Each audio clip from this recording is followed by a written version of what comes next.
tour celebrating the success of his album. At the time, his biggest songs were I Get Around and Keep Your Head Up. Also, he just released a song Proud Little Liquor on August 23rd, 1994. Tupac and his rap group Thug Life just finished their album, which was due to be released in a few weeks on September 26. It also just recently broke national news that an 11-year-old kid named Robert Sandifer, nicknamed Yummy, was murdered by his own fellow gang in his neighborhood.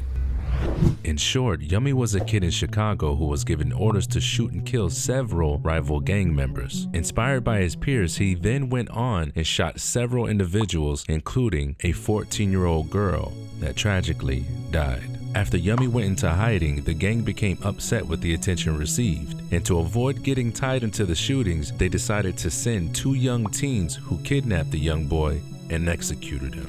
Yummy's story quickly made media headlines and front page news, including the front page of Time magazine. As told in his interviews and by his friends, at the time, Tupac was troubled by the news and did not like the thought of a kid being influenced by the gang and held the community responsible for even creating a Yummy Sandifer. Just 2 days after Yummy's murder, with this frustration, Tupac was booked to perform in Milwaukee at the Mecca Arena, which is about 1 hour and 30 minutes driving distance from Chicago. Being fairly close to Chicago, according to other artists who performed earlier that night, said out of the 4,000 in attendance, the majority of the crowd was from Chicago, which included a lot of gang members who was excited to watch their favorite rappers perform, especially Tupac. Witnesses at the event, including one photographer named Raymond Boyd, who was actually front row, quoted in an article, after all the opening acts finished, it was Tupac's turn to perform, and the crowd was excited and pumped, chanting Tupac and Thug Life. Tupac stormed out performing his new song, Bury Me a G, from his upcoming group project. Immediately, Raymond noticed a more intense and angry Tupac while performing. Midway through the song, Tupac's mic started to fade in and out. While his group performed their verses on the song, he was trying to get his mic working. Once his mic was fixed, he called for a moment of silence to the little girl who was killed by Yummy. Before the moment of silence could even begin, Tupac immediately followed up, screaming into the mic, "You better stop killing those babies or else I'll murder you myself." With the crowd and everyone in the room taken aback and surprised, Tupac continued by telling the crowd, "I taught you all about harming those babies. Keep it up and I'll murder all of you."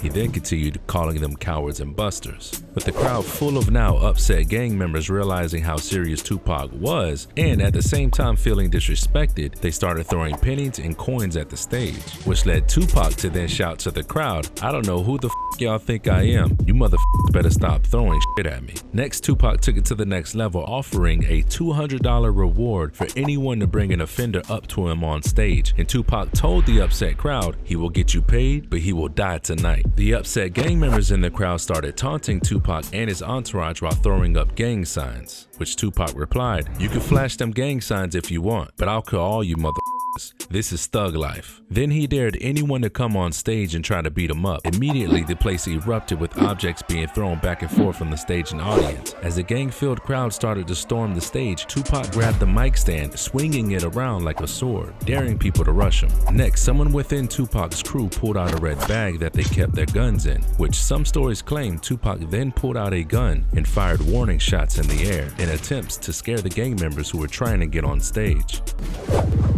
Police started entering the arena, and the Mecca security were guiding the terrified crowd out so they wouldn't get trampled. Most of the crowd, realizing they got a little more than they paid for, ran away in a panic except the upset gang members who were still trying to rush the stage. At this point, realizing they were outnumbered, Tupac and his crew ran off stage, handed the bag of guns over to a getaway driver who immediately left the arena. Now backstage, Tupac and his group had their dressing room kicked in and searched by the cops, but since no weapons were found, they were released. Realizing the upset mob was still outside trying to attack them, they immediately ran in their vehicles and sped off to a hotel booked in Chicago. The problem is, the upset gang members knew exactly where the hotel was and followed them. After arriving, the gang members trashed the hotel lobby looking for Tupac and attacked anyone in their way. According to rapper Scarface, who also performed earlier that night and was now with Tupac in the hotel, said on Sway in the Morning Show, Tupac wanted to confront the upset gang in the lobby, but luckily he calmed them down and convinced asked them to stay in the room, which was a smart choice considering the number of angry gang members looking to harm him. Eventually, the police showed up and removed the gang from the hotel premises, allowing Tupac and his Thug Life group to fly out the next morning safely. Yummy's murder and the conditions of the black community deeply affected Tupac to where it bled out in his messages and music, even mentioning Yummy in 2 of his songs, including White Man's World. We also recommend everyone to listen to his song Shorty Wanna Be a Thug, which depicts the trials of the black youth even still today in places like Chicago. It shows how much Tupac cared about his black communities and how he would stand up against anyone that could be perceived a detriment to the culture, even denouncing violent gangs in interviews. Even if it meant going against a crowd full of upset gang members, Tupac was up for the challenge for his people. If you like this video, make sure you subscribe for more.